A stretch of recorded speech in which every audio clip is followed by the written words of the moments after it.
परभणी जिल्ह्यातील थोर संत श्री रंगनाथ महाराज परभणीकर गुरुजी वेदांताचे अभ्यासक नव्हे तर महामेरू होते, असे विचार 7 दिवसीय भागवत सप्ताहामध्ये सर्वच कीर्तनकार महाराज मंडळीने गुरुजीविषयी विविध उदाहरण देऊन पुण्यस्मरण सोहळ्यात आनंद निर्माण केला. त्यांच्या जीवनावर सर्वोच्च महाराजांनी आपले विचार व्यक्त केले. वेदांत केसरी म्हणून सुपरिचित व्यक्तिमत्व गुरुजी यांची परभणीत समाधी असून जन्मस्थळ सोनपेठ आहे. आळंदी, पंढरपूर येथे त्यांचे आध्यात्मिक शिक्षण तर काशी येथे वेदांत केसरी ही पदवी त्यांना बहाल करण्यात आली. परभणीकर गुरुजी यांच्या 53व्या पुण्यस्मरण सोहळ्याचे आयोजित स्वामी महेश महाराज जिंतूरकर यांच्या मार्गदर्शनाखाली श्री नगरेश्वर मंदिरात करण्यात आले होते.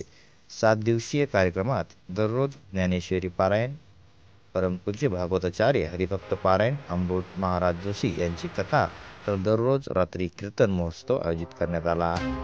दरवर्षी या सप्ताहाचे आयोजन अव्याहतपणे करण्यात येते. काल्याचे कीर्तन हरिभक्त पारायण भीमराव महाराज विलचकर यांचे झाले.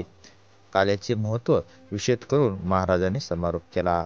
महाप्रसादाने सप्ताहाची सांगता झाली.